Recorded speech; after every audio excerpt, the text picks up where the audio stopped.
Hi friends, welcome back to my channel. ఈరోజు మీకు చాలా సింపుల్గా ప్రిపేర్ అయిపోయే ఒక అద్భుతమైన చేప తలకాయలతో పులుసు ఎలా ప్రిపేర్ చేసుకోవాలో చూపిస్తాను. వీడియోని ఎక్కడ స్కిప్ చేయకుండా చివరి వరకు చూడండి.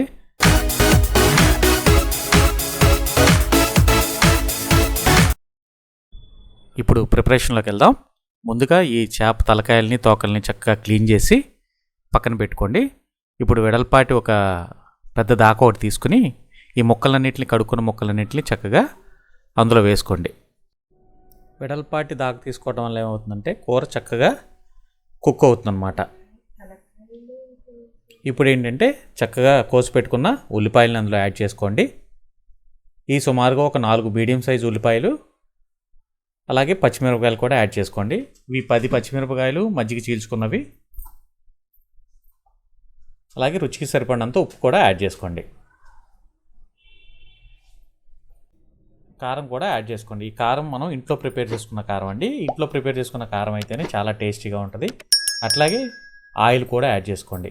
చేపల కూరలోకి ఆయిల్ కారం ఎక్కువ కావాలండి, అందుకనే ఆయిల్ ఎక్కువ పోసుకోండి.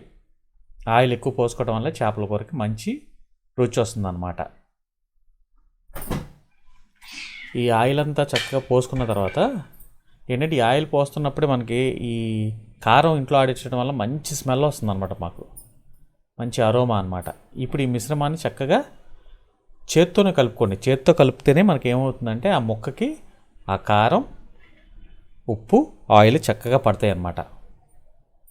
ఎంత చక్కగా మీరు మసాజ్ చేస్తే ముక్కకి మనం వేసిన పాళ్ళన్నీ చక్కగా పడతాయి అన్నమాట ఆ ముక్కకి.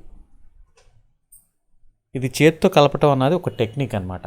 ఇవాళ స్టైల్గా అంతా గరిటెలతో తిప్పుతున్నారు, అది కరెక్ట్ కాదు. ఇలా తిప్పడం వల్ల చాలా టేస్ట్ వస్తుంది అన్నమాట.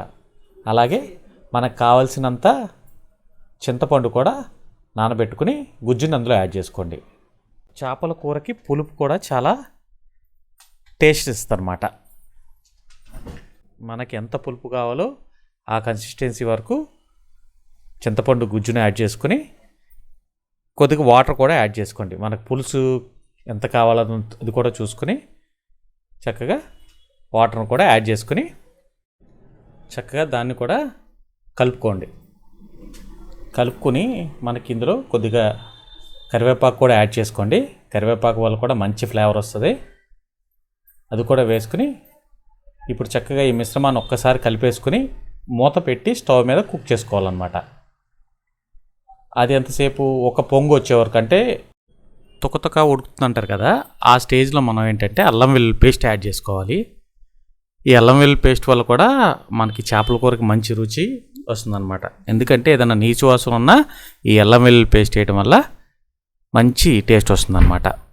అల్లం వెల్లుల్లి పేస్ట్ కూడా వేసుకున్న తర్వాత చక్కగా ఈ విధంగా వీడియోలో చూపించినట్టు ఒక్కసారి దాన్ని చక్కగా కలుపుకోండి. కలుపుకుని మూత పెట్టి మళ్ళీ కుక్ చేసుకోవాలి. అట్లా 2-3 సార్లు మనం గరిటె పెట్టకుండా చక్కగా కలుపుకుంటూ ఉండాలి. అప్పుడే మనకి చక్కగా ఈవెన్గా కుక్ అవుతుంది చేపల కూర. అది కూడా పెద్ద మంట మీద చక్కగా ఉడకనివ్వాలన్నమాట. ఇప్పుడు బాగా ఉడికింది కదా, ఆయిల్ పైకి తేలుతుంది కదా, ఈ స్టేజ్లో మనం ఏం చేయాలంటే కొత్తిమీర యాడ్ చేసుకోవాలి. దాంతోపాటు ఉల్లిబందు కంపల్సరీ యాడ్ చేసుకోవాలి. ఈ చేపల కూరకి ఉల్లిబందు ఉంటేనే మంచి టేస్ట్ వస్తుంది అన్నమాట. వేసుకుని దీన్ని కూడా చక్కగా ఒక 5 నిమిషాలు ఉడకనివ్వాలన్నమాట. ఈ ఫ్లేవర్స్ అన్నీ ఆ పులుసులోకి పడతాయి అన్నమాట. చూసారా, చేపల కూర చక్కగా ఉడికిపోయింది, ఆయిల్ కూడా పక్కకి తేలిపోయింది కదా, అంటే ఫైనల్ స్టేజ్కి వచ్చేసింది అనమాట.